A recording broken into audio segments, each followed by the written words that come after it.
Hello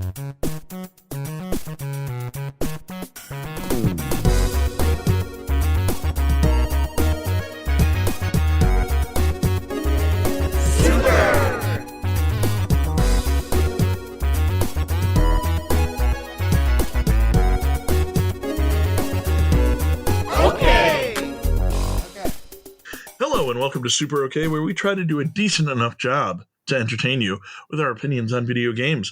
As always, my name is Dale, and I am joined here by one of my absolute favorite human beings on the entire planet. Top 100, easy. Zando. Zando, how are you doing today? I'm doing well. I hope I'm third. Of all your favorite people, I hope I'm third.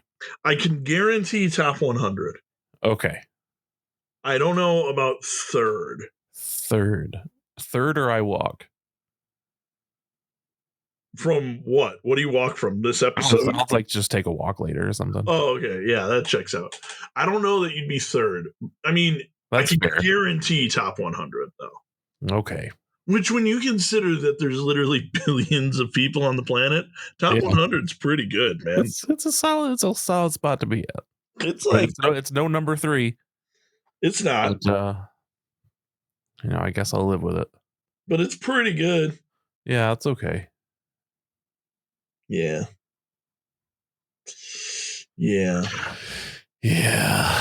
Anyway, this is a podcast about video games, but we never start like that. We instead always start with talking about our highlights of the week.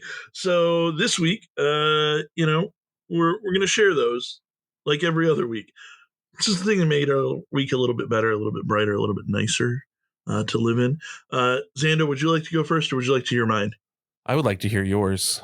I want you to go first. My highlight of the week, I have 2 highlights of the week, and they're both very small, though. The first one is that I have been out of my house since September 1st of last year, because we're doing insane home renovations. If this is your first episode, long story short, we lifted my house into the sky, knocked the basement out, and then are having them put a new basement in. And yes, that's insane. But the good news is there is now a light at the end of the tunnel, because on Friday they poured, using cement, our new basement floor and our front porch. Whoa. And so it's like real now that we're getting close to the end, which I'm very excited about. It was originally supposed to be done in December, and there is a real possibility of me moving back into my house in May. And so you can imagine I'm pretty stoked about that. And then my second highlight of the week is that my friend Mary was in town. She lives in LA.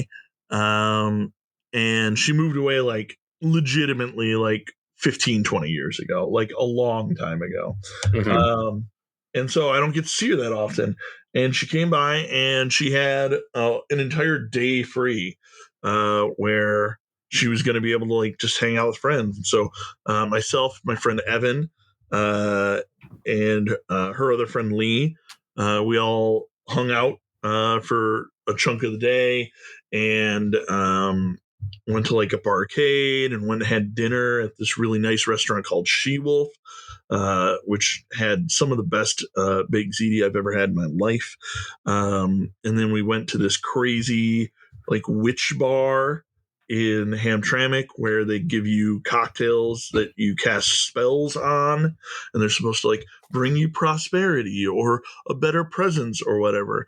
And it was just cool to like be able to hang out with her for the first time in Detroit in a long time. I got to hang out with her when when I was in LA last year, but it was good to actually like see her for an extended period of time in our home city. So it's great. Yeah, really good time. I've heard of that witch bar. I think maybe Tubbs had mentioned it in the Discord at one time. Probably, yep. What blessings did you get upon your meal? It's called the Black Salt, and the blessing that I chose to go with was not paying $4 to get some hokum delivered to me. So I got the blessing of $4. Oh, neat. But I did have a pretty nice a non-alcoholic cucumber Collins. That was absolutely delicious. Ange got a non-alcoholic spicy and stormy. So it's like a dark and stormy, but with jalapenos in it. That was insane. But without question, the highlight of our trip to the Black Salt, they have an elderflower soda that was so delightful and so refreshing. I feel like I'm going to be chasing it for a long time. So yeah, that that was my highlight of the week. Very nice. Yeah. Cool. What was yours? What was your highlight of your week? Let's start with your highlight of the week and then tell me if you have a highlight of the highlight of the week. Let's see. I think my highlight of the week was so normally on Sundays, we have my daughter's godmother come over and she hangs out and watches the kids while we do our work, and she'll like hang out all day because my wife works at the church and I used to work at the church and I still do in the mornings. But it's always nice to just have that like cool, like I don't have to worry about the kids are taken care of. If I need to catch up on work or whatever, I can take that time. And that did not happen this past Sunday. She was not available. But another lovely friend of ours, you may have heard of her, Dale. Her name is Ange. Who? She came and watched the kids in the morning. So because we had two services that needed to be streamed instead of the normal one, and she hung out with the kids while we did that work. And then I was kind of dreading the rest of the day, like, oh man, I'm tired. I don't. The kids are just going to be crazy, and they totally weren't. They were awesome all day, which I'm assuming is just residuals from hanging out with your lovely wife. That checks out. Yeah. So like in the afternoon, we came home. They immediately went upstairs. They both took naps, which is incredible because my daughter doesn't typically take naps anymore, but she did. So I got to also take a nap, which was awesome. And then we went back over to the church because the youth group was having like their last day, and they had a pizza party. So we got pizza for dinner, and that was great. And then we came home. We played a little bit of Luigi's Mansion, and that was fine. And then we did bath and bedtime, and everything went super smooth. And I was totally expecting a meltdown at some point of the day because it seems like I can't go a Sunday without it. And it didn't happen. So I just had like a really good parenting day yesterday. So that's my highlight of the week. It's just everything going smooth. That is great. That is absolutely amazing.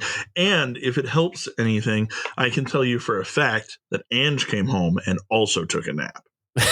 Excellent. So everybody got a nap yesterday. So that's great. Great. That's the dream. It is a dream which you can only experience when taking a nap. And so there we go. We win all around. It's full circle, baby. It's full circle. Full circle indeed. Nice. So, speaking of naps and dreams, one of my favorite things to dream about is video games. Oh, and no, that's not even true. I don't know. I don't have a video game podcast. We could talk about those kind of dreams. Yeah.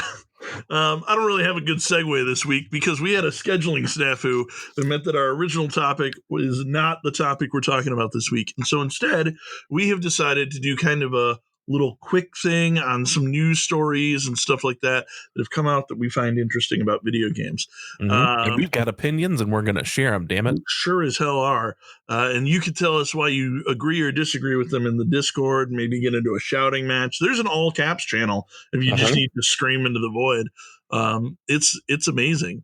The most recent screaming in the void was about Gatorade in a can. Yep. Which is an important thing. It's an important thing. Yeah. Side note, I've been hanging out with my nieces a lot because we're staying with them. And one of them asked me what Twitter was because I was talking about Twitter. And I was like, oh, it's basically just this thing where you scream into a void. And then she went over to like a bucket or something and just yelled into it and went, I'm Twitter. It was amazing. That's absolutely great. Amazing. But speaking of Twitters, there was some drama that played out on Twitter recently and every other social media website. And in some places where you wouldn't expect. And that is around Helldivers 2. And that's the first topic that we wanted to talk about today. So for those of you who aren't aware of what's been going on with Helldivers 2. A very long story short is that when Helldivers 2 released, there were like a whole bunch of server issues and a whole bunch of issues with connections and all of that. And it was because the game was far more successful than the developers, Arrowhead, had anticipated. And so people were like getting timed out and all of that. And what they decided to do was they made it to where it was not mandatory that you had to sign into a PSN account. It was optional. And I'm not sure if that was an agreement that they made with Sony. I'm not sure if it was a game time decision. I don't know if it was originally supposed to be mandatory, but they said it was. But anyway, they were like, hey, our servers are fixed now. And so now, starting in like a week, it's going to be required that everyone who plays Helldivers 2 has a PlayStation Network account. That's not that big of a deal if you're playing on PlayStation, because you already have to have a PlayStation Network account to play it online, right. And it's an exclusively online game. And so that's not that big of a deal. However, this video game was also released on PC via Steam, which means you did not need a PlayStation Network account to purchase it. You did not need a PlayStation Network account to install it, and you did not need a PlayStation Network account to play it.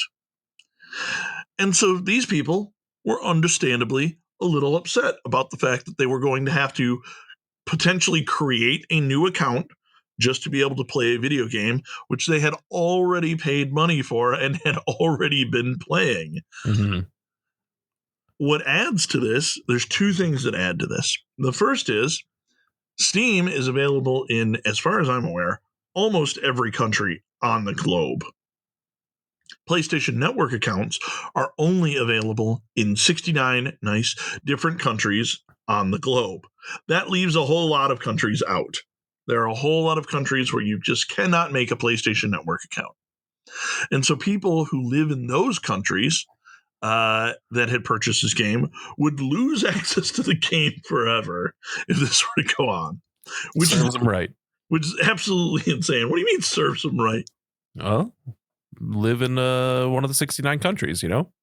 Oh, you're saying move. If you like Helldivers so much, why don't you move? Right. If you can afford video games, you can afford a new house, right? Sure, whatever. This is such a bad take. I'm just going to walk right over it. Yep. Anyway, the second part of this that is pretty wild is Sony is pretty bad when it comes to like data integrity and stopping leaks and things like that. Why would you say something like that? Well, I can say it because of the movie The Interview, but also because of the fact that they have had like their passwords leaked, like I think 4 times that I personally can rember. 4 times this week, right? It's not knowing Sony. It's not that bad, but it also like I'm saying 4 times that they've disclosed. Who knows if they've had intrusions that they haven't disclosed or whatever. I hope not, for their sake and for all of ours, but I can't be sure. And so some people are understandably like, I don't want to give Sony that information where I have to create a whole account and then have them leak it. Mm-hmm. And by leak it, I mean like get hacked, right? Right. And so people on the internet were all up in arms about this. And let me give you a timeline of like how this worked out, right? Mm-hmm. Basically on the 5th, I'm sorry, not the 5th, the 4th, they came out and made this announcement. And on the 5th, Steam started pulling Helldivers 2 from 177 different countries because those were countries where you couldn't make a PlayStation Network account. Uh-huh. And the internet exploded. Just absolutely exploded. The game got review bombed. It went from mostly positive on Steam to mostly negative and received over 215,000 negative reviews on Steam in the course of like a day. Mm-hmm. Which is absolutely wild to think about. The Arrowhead developers came out and said like, hey, this was not our call. This is Sony's call. Sony's the publisher of the game. They can make decisions like this. That said, if you don't agree with this decision, make your voice heard. which is absolutely ludicrous to hear like a developer basically saying like review bomb our game. Right. Um, and so all of this shit went on. So before we go on to the most recent development here, Zando, I would like to hear what is your opinion of this? Is this a thing that Sony should do? Is it a thing they shouldn't do? Like, what are your thoughts here? If they're gonna release their games on other platforms, then they need to just not push their shit on everything else. But Sony has always been proprietary, and so I'm not really surprised that it happened. But I definitely don't think it should happen. I think that's a pretty bad move, especially when your shit's not available in many countries. I Yeah, mean, yeah, you got the big ones, good job, but like I saw something. It was like Lithuania. Some guy was like, "I live in Lithuania and I can't get a PlayStation account. What the hell?" yeah, it's pretty wild. Um, I have the list of countries that you cannot get a PlayStation account on, and there's some big ones on here. Like Vietnam is on here. You Mhm. know, the United States minor outlying islands is on here. Guyana is on here. Like Cuba, Albania. Like there's a bunch of them where it's like Kazakhstan's on here, man. Man, Like totally crazy. yeah, So that's no good. yeah, it's absolutely wild. For the record, I agree with you. I think you can't pull a bait and switch like this. I think what Sony could do is incentivize players to create a PlayStation Network account, Mhm. right? Maybe you create a PlayStation Network account and you can unlock trophies in the game that are then, cross account, right? So, oh, you earn them on the PlayStation, you can see them on the PC, something like that. Yeah, Um, I think that there are a million different ways that you can get people to sign up for PSN without forcing them to do it and making the game unplayable. You right. know? Now, to clarify, this is just a PlayStation account. This is not like paying $70 a year for Correct. PlayStation Plus, right? Okay, good. Correct. Now, does them having that like alleviate server stress or something? Like what is their rationale and like why they needed to do it? They did not say Nice. they did not say why they wanted to do it. They just said that they were uh, talking with PlayStation and trying to like figure it out. There's no like there was no reasoning given.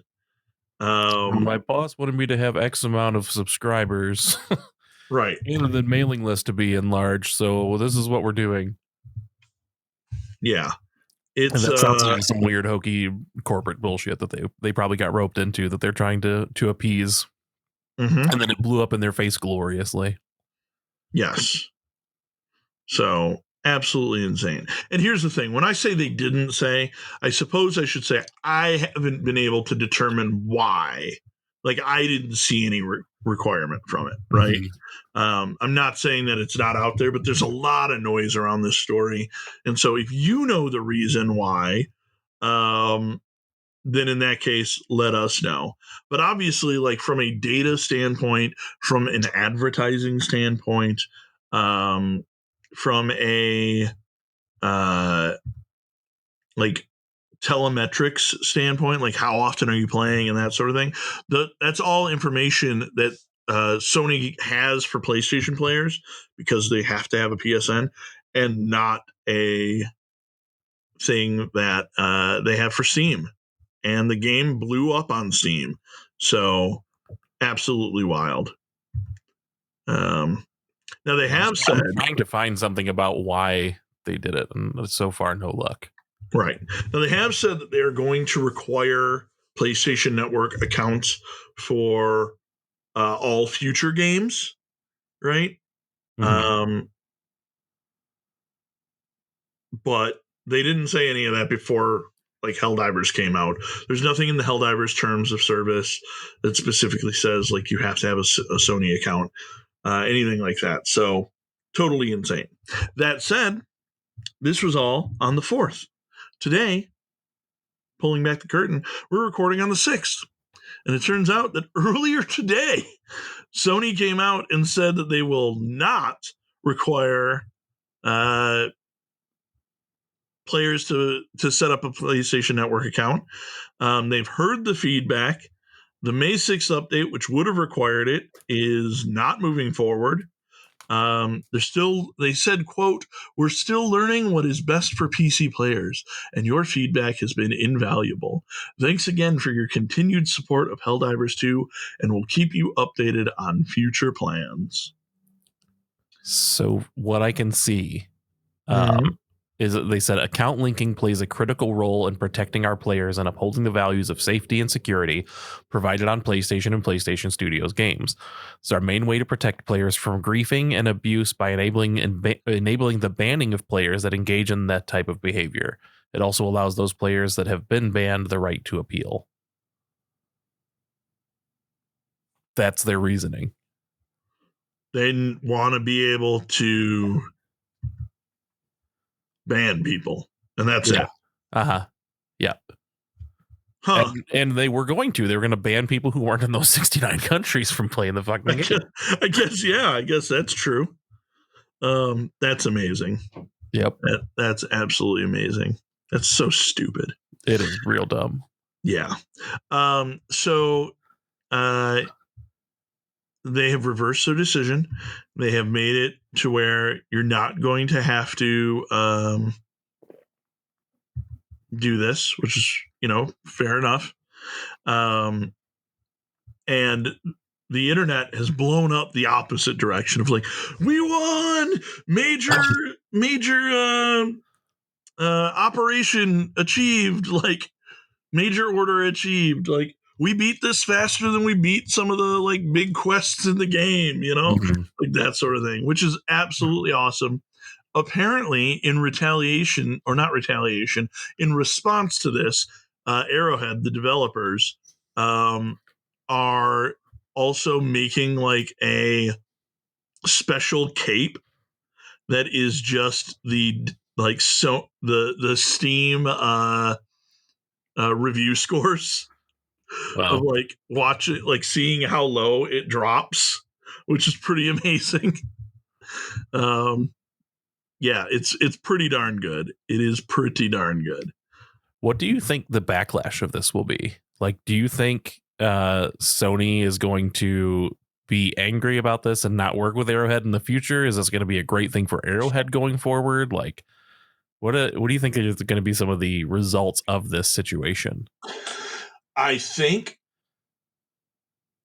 if you work at Arrowhead, it is really easy for you to just say this was PR, right?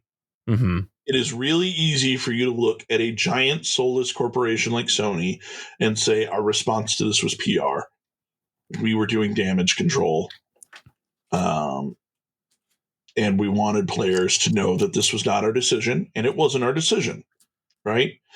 And then Sony, the giant soulless corporation, will look at their P&L list and see how much money Helldivers has made them, both in game sales and also microtransactions in the game, see that it is the first successful live service game since Destiny 2, and go, yeah, all right, whatever, we don't give a shit. Mm. Yeah, I hope that's the case. I mean, my concern would be like, yeah, I think you're probably right. I would just worry that like this smaller developer is now known for saying like, hey, this wasn't our fault, this was Sony's fault, tell them, and then them having to backtrack based on that. I mean, the good news and bad news in all video game stuff is money talks, right? Yeah. And when you look at the fact that this game is super well received, the developers have earned a ton, an absolute insane amount of goodwill because of how they have handled this game. And then you look at some of their like previous games, like they did Gauntlet Slayer Edition and they did Magicka, and both of those were like pretty well received. Obviously, they weren't as high profile as Helldivers 2, but both were pretty good games. I feel like if Sony cut ties with them, all that is a boon for Microsoft or a boon for Nintendo, Yeah. right? So I think it's a bad business decision, and I don't think Sony is the type of company to make bad choices. Sony is not the type of company to make bad business choices. Yeah. So, like, proprietary memory cards be damned. I don't think Arrowhead's going to catch any corporate blowback from this. That's good. So, at least that's my thought. I don't know for sure. It might be delisted next week. Who knows, right? But I would be very surprised if that were the case. But that's a really good question. Do you have thoughts on that? No, I just was kind of curious to see what if you thought there would be any kind of backlash on that, because I just think of people stepping on big corporate toes and then like taking it out on some other way. And so again, I hope you're right. I hope money talks, and I hope it does go that way. But part of me won't be surprised if there's some kind of weird fallout going forward. And again, I'm hoping I'm wrong. Right. I'm sorry. Did you just say Fallout though? Yeah, I did. Oh, well, that's the next thing I wanted to talk about. I don't know if you've heard, but there's a little television show out on Amazon Prime called Fallout. Interesting. The heat on the street is that this is based on a video game. Huh. Yeah. And apparently, I haven't watched it. No spoilers, please. But apparently it's pretty darn good. And it is also pretty accurate to the game. And what I wanted to highlight here isn't anything about the TV show. Correct me if I'm wrong. You haven't watched it yet either, right? No, I don't really plan on it. Yeah. And you've never been a huge Fallout fan. I've played all of Fallout 3. I love the shit out of it. All of Fallout 4, I love the shit out of it. And famously ruined my save of Fallout New Vegas, so I never went to it. And then I also played a little bit of 76. Didn't really enjoy it, but I hear that they've done a whole lot of work on it since it first came out. I got it like when it was in its dregs, when like Best Buy had it on sale for $10 because they were like having difficulty like getting it off of their shelves. Right. And so that's when I got it. And that was years ago. And so now what has happened is really, really interesting because there's a hot new show and a whole bunch of people apparently are like, hey, you know what games are cool? Fallout games.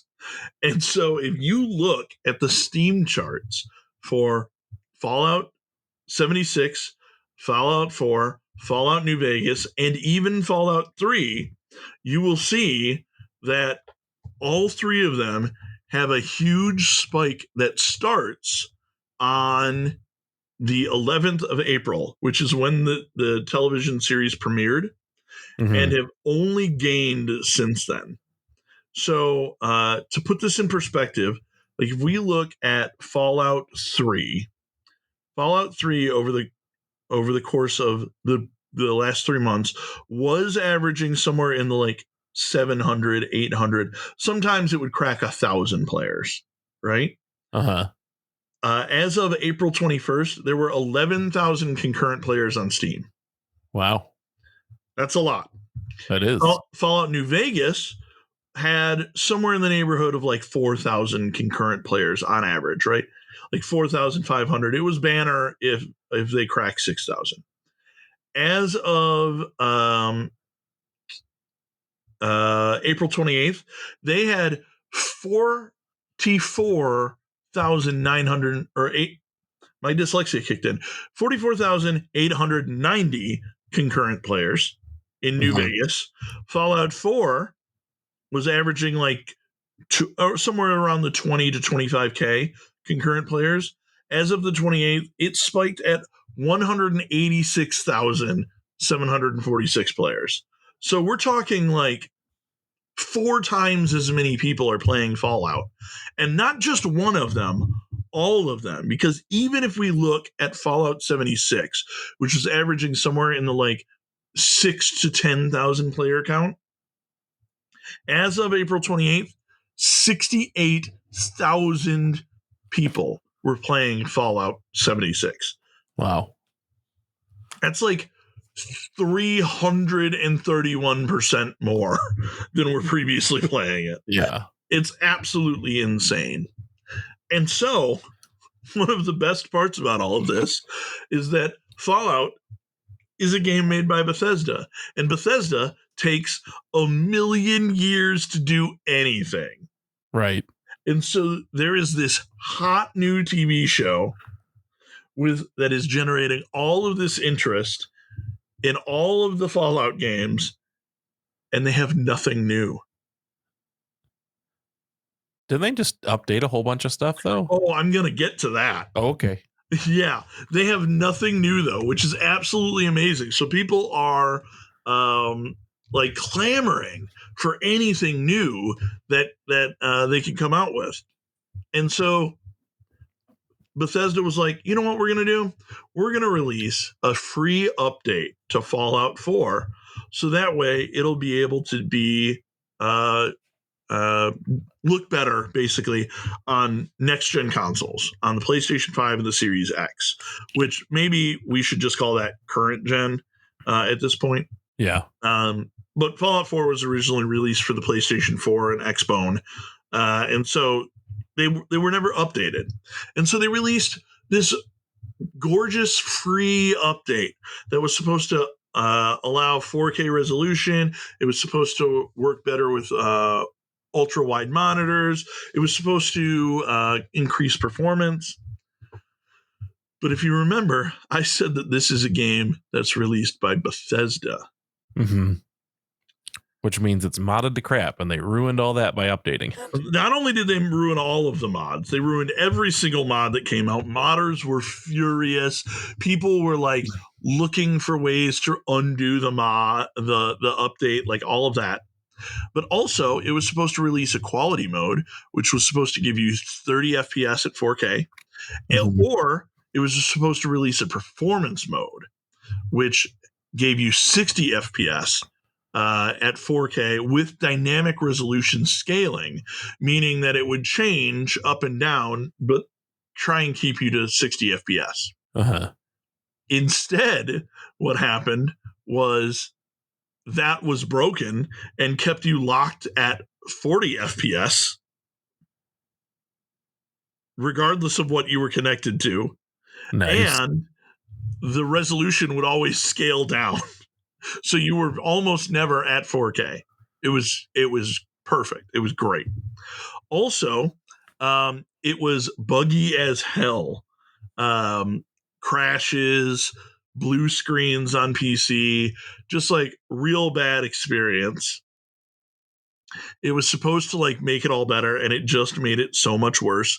And then, like you said, broke all of the mods except for the stuff that's in the Fallout 4 creation kit, which is like the official mods from Bethesda.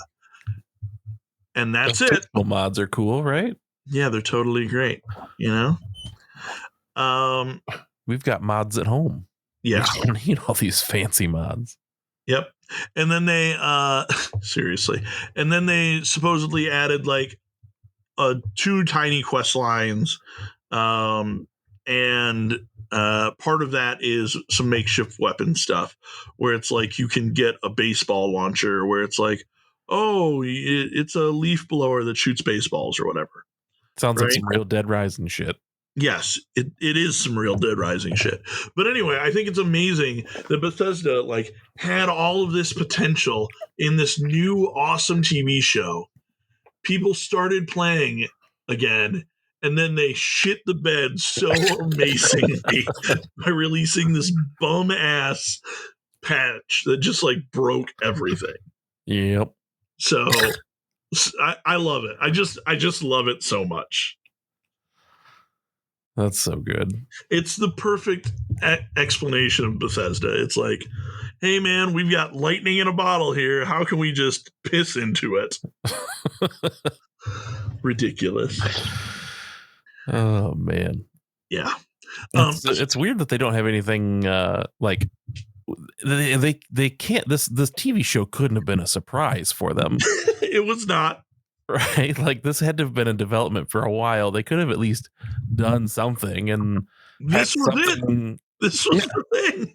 This was their big idea, was to update the game and not like start working on a new one that they maybe could have like said, hey, here's a quick peek at something that's coming out, as they'll give a little early preview of it or anything like that. It's just yeah, it seems like a real missed opportunity. Instead, Bethesda's like, yeah, we got tons of shit. It's right here in your bed. Sorry about it.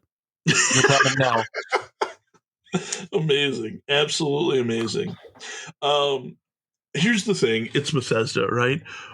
Elder Scrolls 6 was revealed 5 years ago, and the only thing that we have seen is concept art of some mountains and a sky and the logo. And the logo is just the words Elder Scrolls 6. So I don't know how long ago they would have had to start planning the Fallout TV show for them to be able to release something. But my gut feeling is it was pre flat screen TVs. Yeah. It's just ridiculous. Absolutely ridiculous. Now, we talked about lightning in a bottle here. Let's talk about some other lightning in a bottle that has shown up recently, and that's a little video game that I like to call Hades, because that's its name. Hades, if you haven't played it yet, listener, is an absolutely amazing roguelike video game. It is probably the pinnacle of the roguelike genre, in my opinion, at least. There's some other awesome ones out there, but I don't know of anyone who did it better. And that leads directly to our next topic, which is the fact that there's some early access hype going on right now. Both Hades 2 and No Rest for the Wicked hit early access this week. And so we just wanted to spend a little bit of time talking about that. Xando, what are your thoughts on this? My thoughts on this are maybe I should pick up my Switch, where I bought a copy of Hades, and play it. Because I played a little bit of Hades and I kind of liked what I got into, but it didn't grab me the way it probably should have. And so I've been looking, and I see it's on sale on Steam for $9 right now. So I've been kind of considering that. But I think I'm going to sit back and watch this one, because as I've mentioned on the podcast before, roguelikes and I we have a special relationship where a lot of times we ignore each other. And every once in a while one gets through that I'm like, oh, this is cool, I like this. But it's not something I'm totally into. But I'm excited for everybody who is, because a lot of people who I know are very excited, and I am absolutely thrilled for them. Yeah, I can tell you, Gannon got into the technical demo. And so I had the opportunity to watch him play some of this in the Discord. And it looks gorgeous, and the powers are cool. And I didn't want to watch too much because I didn't want to spoil it for myself. And now it's available in early access. And it is literally everything I can do in my willpower to not buy this game and play it while it's in early access. We have said on the podcast before, I'm not a big fan of early access. I don't think that you should be paying for a product that is not yet complete. I do not believe that you should buy something based on promises. That said, Hades was a masterpiece, right? It was absolutely amazing. I loved it with my whole freaking heart. It was so damn good. I think Supergiant has proven themselves time and time again to be an absolutely amazing developer when it comes to video games. I think they have a really good eye for what makes a game fun. I think they have a really good eye, a really great eye for story. Their storylines are absolutely amazing. And so I firmly trust Supergiant. I think if you want to make a bet on one developer, Supergiant is a good developer to make that bet on. Yeah. That said, I am also not the type of person to play a game more than once. Once I have beaten the game, like beaten, like credits have rolled, I've done what you can do in it, I don't oftentimes go back. And so I am reticent to pre-purchase Hades 2 and play through the early access stuff because I am worried that it will burn me out on the actual game when it comes out, and I want to play the most perfect version of the game. Yeah. But I also want to play Hades 2 right now. And so that's really tough for me because I am split in twain. Well, here's what you do. Yeah. You get the game. You get early access Hades 2. Okay. You play it. You enjoy it. You also you start looking through Discord and find a server of modders, right? And then you just ask someone for a simple thing. Add an extra line to the title. So now it says Hades 3 when the game is actually complete and released. And so then you can say, oh, I'm not playing Hades 2. I'm playing Hades 3. I thought for sure you were going to go with closed head injury. And so I'm glad that you went the other direction that does not involve me getting kabonked. Yeah. Yeah, I don't like the kabonked idea. I'd like the Hades 3. The like trickery by my own hand to me. Uh-huh. I'm not sure how effective it'll be, but I like where your brain's at. Oh man.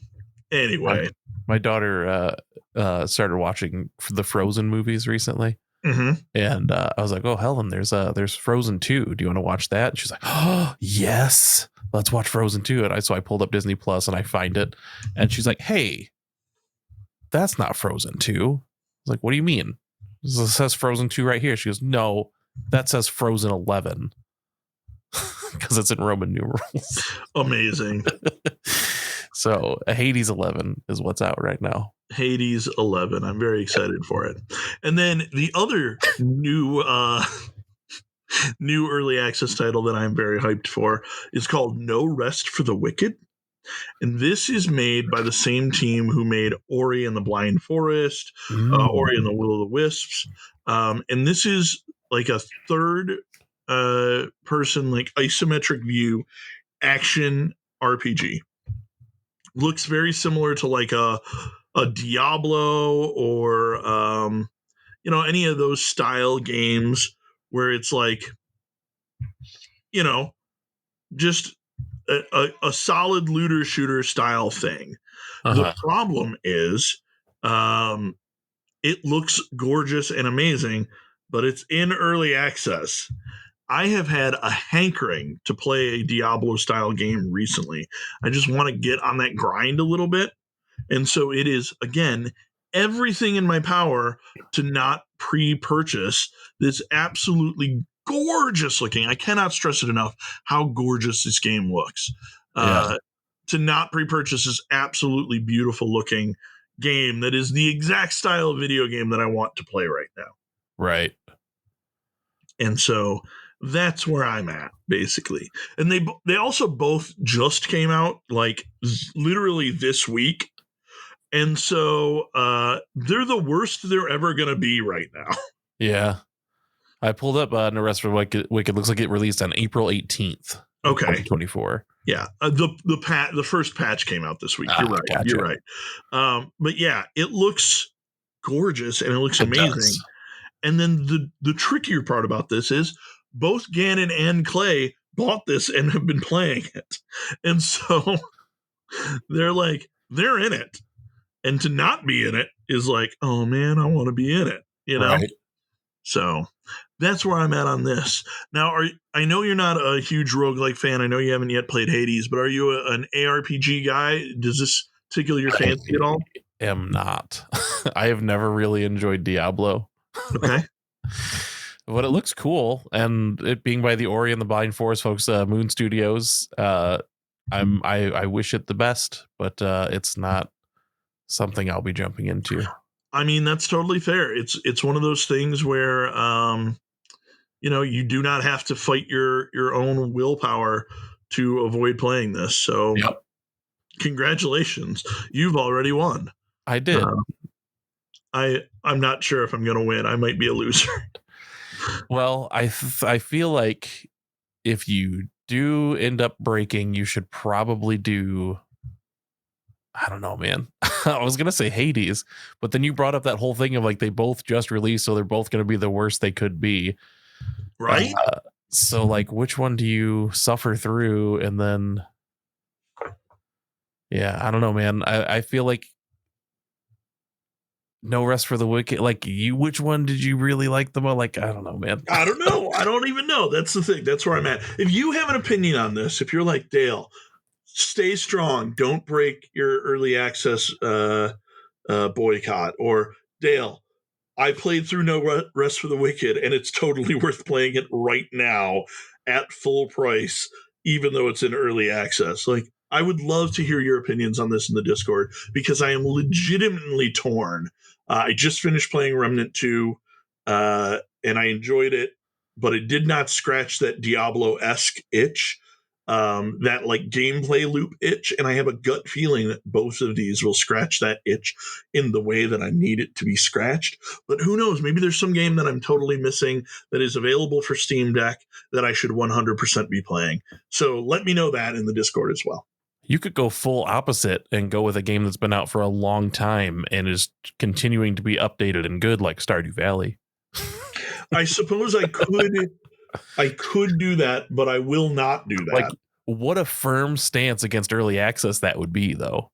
That's true. That is very true. This game's been out for a long ass time. What's funny is I actually tried this. I tried the other day. I was like, I want to play No Rest for the Wicked, but you know what? I've never played Ori. And so I'm going to play Ori because we had our episode on Metroidvanias. We talked about how I needed to play it. I'm going to play it. And then I was really digging the game until about an hour in. I don't want to spoil anything, but the type of gameplay changes drastically. And I got incredibly frustrated. And I was in the Discord at the time, and I was talking about how frustrated I was about this part. And Clay would not stop talking about how much he loves that part while I'm like in the middle of like getting my dick kicked in by it. And so I like straight up yelled at him. He did not deserve that. And so going back to play a different game did not do me well in this scenario. So I'm just looking, but I would love some opinions. It's been for almost 5 years since I played Ori and the Blind Forest, so I can't even think about what you possibly got to. So I look forward to chatting with you when we're done recording to find out. Yeah, I'll share. You can DM me on the Discord. It's not a secret. It's just, I don't want to spoil it for anyone who hasn't yet played it. Right, that's fair. I know Gannon's playing. He just started Will of the Wisps. That was part of what inspired me to start playing Blind Forest, because he was like, "Oh, Ori's so good. I can't believe you haven't played it yet." Oops, yelled at my friend. Fair enough. So the next thing that we have written down here, Zando, just says Zando's mystery topic. Yeah. And I don't know what that means. So, well, we were talking about what we were going to do. Like, we were like, I feel we've got enough stuff here, but I feel like we just need like maybe one or two more things. And so, I started looking through all the news stories of like stuff that's gone on recently, and I couldn't find anything. So I decided to look back in time. So I've got two articles here that we can touch on. I'm going to read them to you. Then we can kind of discuss. First, I thought it'd be fun to go back as far as I could go. So June 23rd, 2003, the headline is "Plagiarism Fears Kept Mario Were Under Wraps at E3." So Japan's Nintendo Dream Magazine is reporting that Nintendo did indeed plan to show Mario 128, the next installment in the Shigeru Miyamoto's massively successful Mario franchise, at E3 last month, but decided not to at the 11th hour for fear the developers would copy ideas from the game. Wow. Apparently, Nintendo feared the new gameplay ideas in the game, which will be a series entirely new direction, according to the company, would be stolen, and competitors might even have appeared in other games before Mario 128 arrived on shelves. So the real question is, when will we get to see Mario 128, and when will the game actually be released? We'd risk a guess that early 2004 in Japan for release date, although Christmas 2003 is possible if the game was really in a state fit to be shown at E3. As for a public unveiling, it could actually happen at the Nintendo show in London at the end of August, but that's only one of several options. Although Nintendo won't be holding a Space World event this year and isn't expected to attend the Tokyo Game Show, it's no stranger to unveiling new products at toy shows rather than video game shows. So what do you think about these fears of Mario 128 being copied by plagiarists? I mean, clearly it was so important to them to hold on to these trade secrets about Mario that they just never released the game at all. I can't even think of 2003. What even would that have been? Well, they were talking wasn't about 2002. Wasn't that Mario Sunshine? When did Mario Sunshine come out? Let's take a look. See here. Finish your thought. They were talking about how they were planning on creating Super Mario 64 2 for the N64 disk drive. Uh-huh.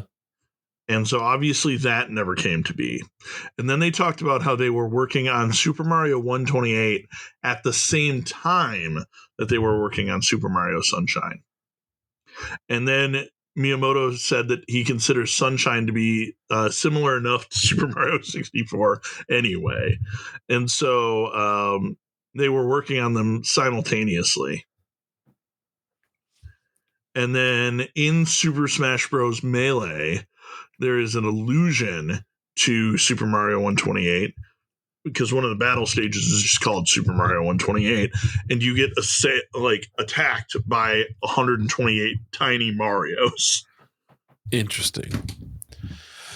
Yeah, so I mean, we are almost 21 years later, and we still haven't seen. They're still keeping it under wraps, I guess. Yeah, we'll never know what it's all about. I know, that's real sad.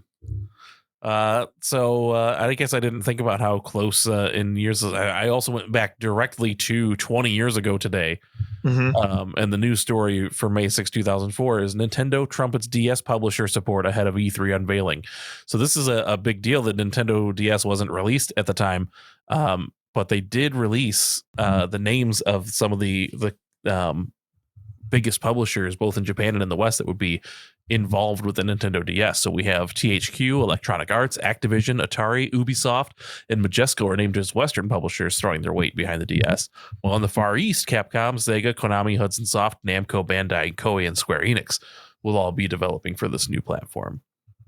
Interestingly, Nintendo's statement today clearly refers to the Nintendo DS name as a code name rather than the final product name, which is bound to be rekindle speculation that the device will actually be called something different when it hits retail shelves later this year. The name Nitro has been connected to the system in the past, although it's thought to be an internal development code name, similar to the GameCube being called Dolphin, rather than a final product name.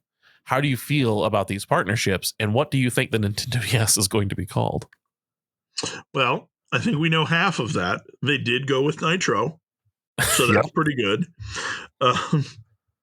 It was a pretty big legal battle with WWE at the time, or WWF. I don't know. Didn't they have like a Nitro thing? WCW actually. WCW. Fair enough. Yeah, I had to go into the memory banks for that one. But yeah, WCW. Let's see. What were the DS launch titles? Let's see. I believe there was a Madden football game. Then you had Super Mario 64. This is all going off memory. Hold on, I actually just have the list. Okay. So, Asphalt Urban GT, which is a Ubisoft racing game. Feel the Magic. Feel the Magic XXXY. Yep. Madden NFL 2005. Mr. Driller Drill Spirits. Ping Pals. Ping Pals. It was not a launch title. I promise you this. Launch or close to launch games is what they're saying. Close to launch, yes. Rayman DS. Ridge Racer DS. I believe Ridge Racer. Yes. Spider-Man 2. the best of the Spider-Mans. Right. Super Mario 64 DS, Tiger Woods PGA Tour 2005, and The Herbs Sims in the City. Mm-hmm. And wasn't it URBZ? Yes, Nice. URBZ. So yeah, man, I'm stoked that all of those shitty Ubisoft and Electronic Arts games got put on the Yep. DS. I'm excited to see what Capcom will bring out. Yep. It could be anything. Could be anything. Could be anything. Yeah. Anyway, I'm super stoked about that. Any other old stories? That's all my old news. Okay. I wasn't sure how long the episode was going to be at this point, and I didn't want us to go over too much. Thanks for the old news. No problem. I have one last thing that I wanted to talk about. This is something that I did not realize was going on. And so if you are not plugged into the Mortal Kombat scene, you also might not know how absolutely batshit crazy their DLC characters have been. Yeah. Right? Now, DLC characters in fighting games are nothing new. And cameos of other IPs in fighting games are also nothing new. However, Mortal Kombat 1 has taken that shit to the extreme. Yep. So this stems from me showing Dale that Homelander is going to be the newest character that's coming out. And as we finished the video, it showed a preview for Omni-Man. He's like, I had no idea fucking Omni-Man was in there. So we just dove through the rabbit hole of like all the characters that have come out for Mortal Kombat 1. Yes. Now, the way that they've done this is actually kind of brilliant because it's like character from a different IP, and then the next character they release is like a previous Mortal Kombat character. Yeah. And they've gone back and forth like that. But the first character that they brought out was Omni-Man from the Invincible comic and television show. Mm-hmm. And that shit is crazy. Xander, would you please describe for our listeners what his fatality was? If I remember correctly, he just grabbed them by their spine and flew up into the air and landed down into a subway train, or rather a subway rail, if you will, and just held them out as a subway train came forward, and they were plowed through the subway train, murdering both the enemy combatant and a countless number of riders on said subway train. Yes. So, long story short, he kills not only the person he's fighting against, but basically a whole subway's worth of people in his fatality, which is crazy. Yep. The next character was Quan Chi, who's like a known Mortal Kombat character. He's got like the upside down Omega thing on his forehead, and he looks like if anyone's familiar with Danhausen, he looks like a slightly spookier Danhausen. Right. With less hair. A lot less hair. And then it's Peacemaker. Yep. From the show Peacemaker. From just John Cena existing. Yeah. It is a spitting image of John Cena. I'm pretty sure they got John Cena to do the voice lines. It's of these characters that they brought out, Omni-Man, Homelander, and Peacemaker, only the voice for Homelander did not come in and reprise the role. So you have J.K. Simmons coming back as Omni-Man. You have John Cena as Peacemaker, and impersonator as Homelander.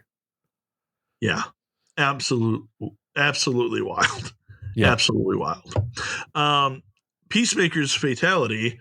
It was one in which he donned. It was, but I have a special place for it because he dons a jetpack, uses it to launch at the standing character, ripping them in half at the middle of their torso, their intestines flapping in the wind beneath them, making like a gross wet noise. Mm-hmm. And then he lands on the torso and like kind of skates on it.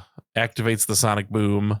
And then sonic booms as he's like as they skid to a stop and just explodes the rest of their body and then feeds a portion of it to his pet bird. Yeah. Which is named Eagly. Eagly. Is that what I heard?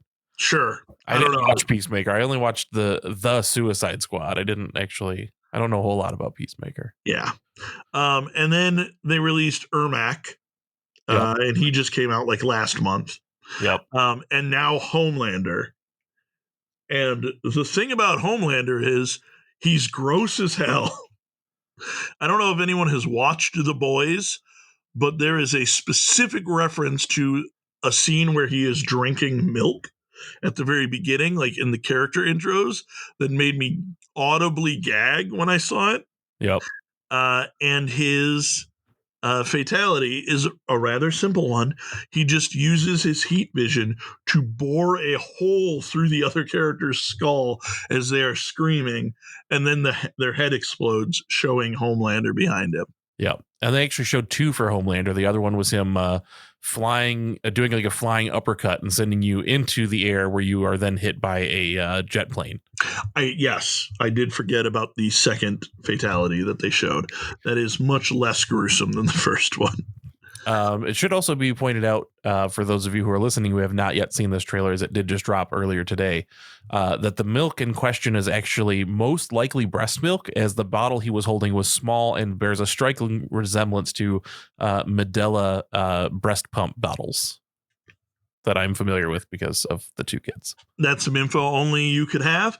I knew it was breast milk. I was withholding that from the listening audience because of how freaking gross it is, especially if you watched the show or read the comics.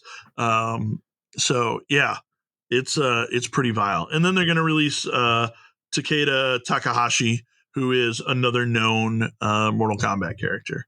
There you go. Yeah, they're doing it. They're doing some wild shit here, man. In semi-related news, the Akuma trailer dropped earlier this week for Street Fighter 6, and Akuma was previously a guest character in Tekken, so that's totally relevant, and I'm way more excited about that than I am any of the Mortal Kombat stuff.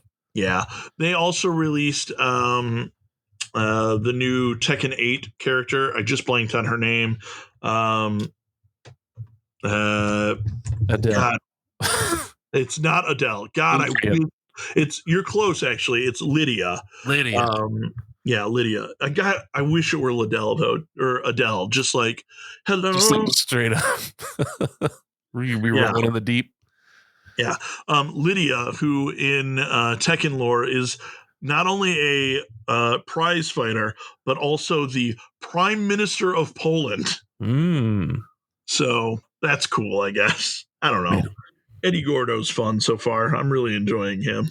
Could you imagine if we did get Adele in Tekken? It'd be so good, dude.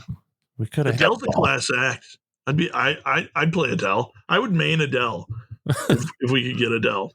But that leads directly into our last question, which it says here is sponsored by oh shit. This one's sponsored by Microtransactions of EA, the CEO of EA, saying, "Hey, I hear you talking about DLC, and I really need some market research.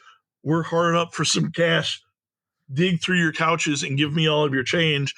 And he wants to know, what DLC character would you like to add into Mortal Kombat 1? You can pick anyone from any IP. Who would it be?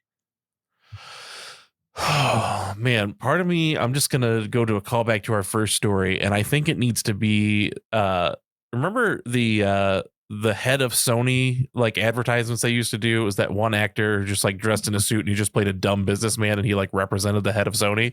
Yeah. I feel like that needs to be in Mortal Kombat so we can just beat the shit out of it for all of its stupid decisions it made. That is a pretty good choice. And then like its fatality is it just like turns and signs some business papers and your game shuts down. Like for real, the game just shuts down. All right. That's pretty insane, but I like it. I like it. How about you? What's your dream guest character aside from Adele? You know, I have thought about this, and I've got so many that I want to go with, but I think I have decided on Norm Peterson from Cheers. George Wendt. Yes. He was an accountant. He lost his job. He's hard on his luck. needs to join a fighting tournament to make ends meet. Now, would his cameo character be Cliff Clavin? Of course, it would be Cliff Clavin. Who else could it possibly be? I don't know, man. It'd be perfect. So yeah, man, he's just got like great attacks, like spilling a beer on the floor in front of him that the opponent like slips on, or his uppercut shatters glass as he does it because he's holding a mug in his hand. Right? Nice. It's perfect. The best part about it is he would have perfect like entrances, like the beginnings.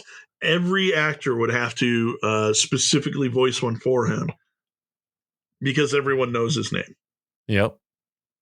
So yeah, that's the interesting thing in these trailers is they show, because Mortal Kombat 1, it's like little game loading screen as the two characters like holding their arms together, spitting out insults. It would be great just to have like Sub-Zero be right up against Norm and just going, Norm. Like that's just how the battle starts. Yep. Just like getting hugged by Ermac. Yep.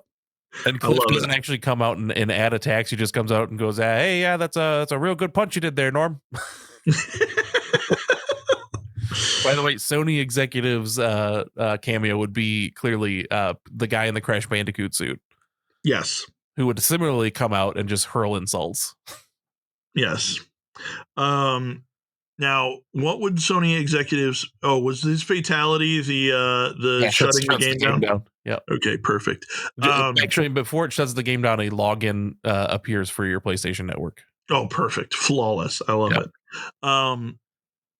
I would like Norm's to be him taking the binders that show his bar tab from Cheers and just crushing someone underneath it. Like he just keeps throwing binders and they keep like falling on him. Kind of like when someone gets buried in like rubble or furniture or whatever, but eventually just like blood starts seeping out, like that sort of thing. Now, what if his secondary fatality was to just chug a whole large glass of beer while Cliff just hits you with facts until you die of boredom? Oh, okay. I like it. I like it a lot. That's perfect. Yeah. Call us up. WB Games, we got ideas. We're here. We're Cheers. We're in your corner. Yeah. All right. So yeah, that's so stupid. Yeah. Anyway. Oh, you know who else we could kill real good in the Mortal Kombat game? Ooh. Dan. Fuck him. Dude, fuck Dan so much. Fuck that guy so much. Without him, I would not have finished Remnant 2 because that final boss is an asshole. But I died midway through, and rather than letting me finish the fight, Dan just finished it for us. So, fuck you, Dan. Thanks for the help. Ridiculous. All right. Also, thanks to all of our Patreons for subscribing, help keep the show free for everybody. Means the world to us. If you're interested in checking out our Patreon, we're Super OK Podcast over there. Thanks so much for that. Also, thank you to everybody who has reviewed the show on iTunes. If you haven't yet, you can do it. It's free. It doesn't cost you anything to review the show. And also, thanks to everybody who is out there shouting out the podcast on their social medias, telling their friends and family about it. We appreciate every one of you. But especially shout out to our listeners overseas in India. Thank you so much for listening. We appreciate it. Xander, you got anything else to say about any of these things? We are coming up on episode 200 of Super OK. And if you haven't already left us a review, you should do it, and maybe we'll read them on the episode. Maybe. Who can say? Who can say? Anything can happen. Anything can happen, including Mario 128. One of these days, man. Any day now, man. As soon as we get that fabled 128-bit system, man, we're gonna see Mario 128. It's gonna be rad as fuck. It's gonna be so good. There's gonna be so many Marios. 128 to be exact. Yep. So ridiculous. All right. Tell the people where you can be found. You can find me in the Discord as Zando. And that's pretty much it because I've got social medias. I just don't use them. That's fair. I only have one that I use, and that's Blue Sky. I'm a 20-sided ninja there. I'm a 20-sided ninja in the Discord. I'm also a 20-sided ninja on all of the various gaming platforms. So if you're like, hey, I'd like to play Helldivers 2 with that guy, hop in. I'll play Helldivers 2 with you. I ain't afraid. It'll be awesome. I will not play Fallout 76 with you. But maybe Brain of Dane will. He's been playing it in the Discord for some reason. I cannot figure out why. No one knows. No one knows. He doesn't even know. He doesn't even know. He's in a trance the whole time. Why are you doing this? He goes, I don't know. Speaking in tongues. It's real wild. All right. If you're still listening, thanks so much for listening. Say goodbye, everybody. Goodbye. Goodbye. Goodbye, everybody. Where everybody knows your name.